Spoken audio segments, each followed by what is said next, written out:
Necessidade do céu. O estudo das religiões revela o fato de que a alma humana instintivamente crê que o céu existe. Esse instinto foi implantado no coração do homem pelo próprio Deus, o Criador. A Bíblia ensina que tal lugar existe. As bênçãos do céu. Luz e beleza. Apocalipse 21, 23, 22, 5. A melhor linguagem humana é inadequada para descrever as gloriosas realidades da vida futura. Nos capítulos 21 e 22 do livro de Apocalipse, o Espírito emprega linguagem que nos ajuda a compreender algo das belezas do outro mundo. Plenitude de conhecimento. 1 Coríntios 13, 12. O homem está rodeado de mistérios e anseia pela sabedoria. No céu, esse anseio será satisfeito, pois os mistérios do universo serão desvendados e problemas teológicos desvanecerão. Descanso. Apocalipse 14, 13, 21, 4. Pode-se formar certa concepção do céu, contrastando-o com as desvantagens da vida presente. Pense em tudo que este mundo provoca: fadiga, dor, luta, tristeza. E considere que no céu essas coisas não nos perturbarão. Gozo. Apocalipse 21, 4. Deus ama seus filhos infinitamente mais do que qualquer ser humano. Ele possui recursos intermináveis e pode fazer um lar cuja beleza ultrapassa tudo quanto a arte e imaginação humana poderiam conceber. Ele nos disse: vou preparar-vos um lugar. Estabilidade. O gozo do céu será eterno. A felicidade no céu é uma promessa de Deus, de que o seu gozo nunca há de terminar nem diminuir de intensidade. Comunhão com Cristo. João 14, 3. 2 Coríntios 5, 8. Filipenses 1, 23. Ao qual, não havendo visto, há mais, no qual, não o vendo agora, mas crendo, vos alegrais com gozo inefável e glorioso. 1 Pedro 1, 8. Naquele dia seremos como ele é. Os nossos corpos serão como seu glorioso corpo. Nós os veremos face a face. Aquele que pastoreou o seu povo no vale das lágrimas, no céu conduzirá esse povo de gozo em gozo, de glória em glória e de revelação em revelação. Visões sobre o destino dos ímpios. Separação eterna de Deus. O destino dos ímpios é estar eternamente separados de Deus e sofrer eternamente o castigo que se chama a segunda morte.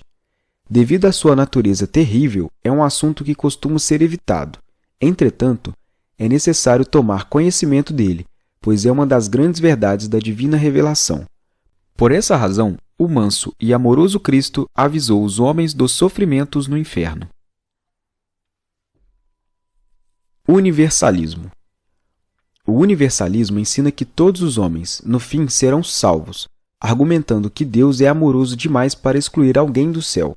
Entretanto, vemos que essa teoria é refutada nas seguintes passagens: Romanos 6, 23, Lucas 16, 19 e 31, João 3, 36 e outras. Restauracionismo. A doutrina da restauração de todas as coisas ensina que o inferno não é eterno, e sim apenas uma experiência temporária que tem por fim purificar o pecador, para que possa entrar no céu. Porém, podemos pensar que, se fosse realmente assim, então o fogo infernal teria mais poder do que o sangue de Cristo. Aniquilamento. Ensina que Deus aniquilará os ímpios. Aqueles que adotam esse pensamento citam 2 Tessalonicenses 1:9 e outras passagens que afirmam que os ímpios serão destruídos. Contudo, precisamos entender que o sentido da palavra, como é usada nas Escrituras, não é aniquilar, mas causar ruína. A segunda vinda de Cristo. O fato de sua vinda. O fato da segunda vinda de Cristo é mencionado mais de 300 vezes no Novo Testamento. Paulo refere-se ao evento cerca de 50 vezes. Alguém já disse que a segunda vinda é mencionada 8 vezes mais do que a primeira. A maneira de sua vinda será de maneira pessoal. João 14:3. Literal. Apocalipse 1:7. Visível. Hebreus 9:28. E gloriosa. Mateus 16:27. A Bíblia mostra que a segunda vinda é o contrário da morte, pois os mortos em Cristo ressuscitarão nessa ocasião. Com a morte iremos para Cristo, mas na sua vinda ele virá para nos buscar. O tempo de sua vinda. Houveram diversas tentativas para determinar a data da vinda de Cristo, mas o Senhor declarou que o tempo exato de sua vinda está oculto nos conselhos divinos. Mateus 24, 36, 42. Marcos 13, 21, 22. E é bom que seja assim. O propósito de sua vinda. Em relação à Igreja. Na primeira vinda, ele foi revelado como menino de Belém, mais tarde como Cordeiro de Deus ao ser batizado, e como Redentor no Calvário.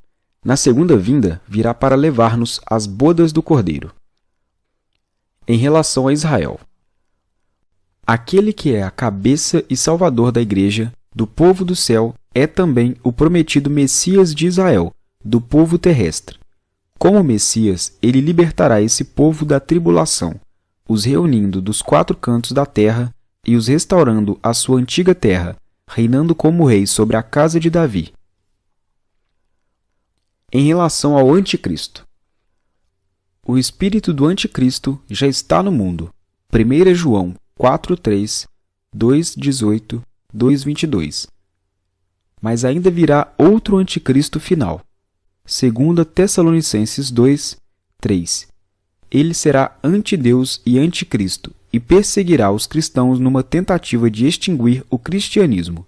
Daniel 7:25, 8:24, Apocalipse 13, 7:15.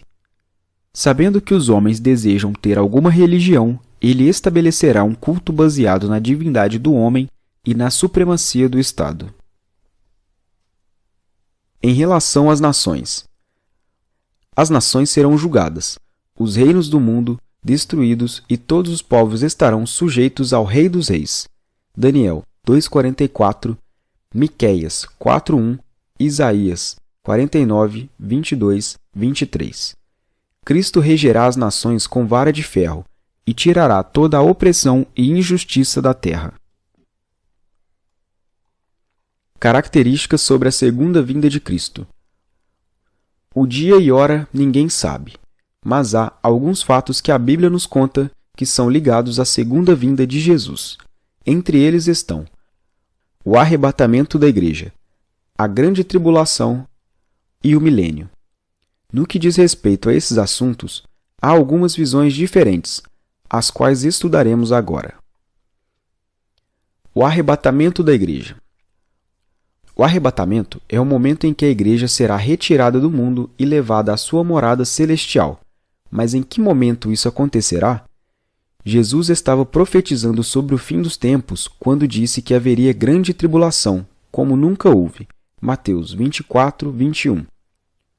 O arrebatamento, por sua vez, é um assunto de grande consenso entre estudiosos das profecias bíblicas, mas ainda assim há diferentes opiniões sobre quando ela acontecerá em relação à tribulação. Pré-tribulacional. Aqueles que adotam essa opinião creem que o arrebatamento acontecerá antes dos 7 anos de tribulação, um arrebatamento pré-tribulação. Então, assim que a era da Igreja terminar, a Igreja é arrebatada, não passando pelos 7 anos de sofrimento. Mesotribulacional. Estes creem que o arrebatamento da Igreja será no meio da tribulação. De acordo com a Bíblia, o período da tribulação durará 7 anos e os últimos 3 anos e meio serão chamados de Grande Tribulação. Segundo essa opinião, a Igreja será retirada e levada aos céus para que não sofra os últimos 3 anos e meio. Pós-tribulacional. Nesse caso, crê-se que a Igreja será arrebatada depois dos 7 anos de tribulação, Os que adotam essa opinião usam o versículo de Apocalipse que diz que o que vencer receberá a coroa da vida. Apocalipse 2, 10. O milênio. Assim como no assunto do arrebatamento da igreja e tribulação, também há diferentes opiniões referentes à segunda vinda de Cristo e o milênio. Pré-milenista. Esse foi o primeiro ponto de vista a aparecer. Os que adotam essa visão creem que a segunda vinda de Cristo acontecerá antes do milênio. Isso significa que a segunda vinda de Jesus marca o início do reino com Jesus no trono de Jerusalém. A ordem dos acontecimentos aqui é: a era da igreja termina no tempo da tribulação. Cristo volta à terra, estabelece e dirige o seu reino por 1000 anos. Depois ocorre a ressurreição generalizada, o juízo dos não salvos e, por fim, a eternidade. Amilenista. Essa visão surgiu cerca de 300 anos depois da ideia do pré-milenismo. A letra A na frente da palavra milênio significa nenhum milênio ou nada de milênio. Os que adotam essa opinião creem que a segunda vinda de Cristo se dará no final da era da igreja. A ordem dos acontecimentos aqui é: a era da igreja terminará num tempo de convulsão. Cristo retornará. Haverá a ressurreição generalizada, o juízo geral e, por fim, a eternidade. Pós-milenista. Essa visão apareceu apenas no século XVII. Crê que a segunda vinda de Cristo se dará apenas depois do milênio. A ordem das coisas, então, é: a parte final da era da igreja é o milênio, que será uma época de paz e abundância promovida pelos esforços da igreja. Depois disso, Cristo virá.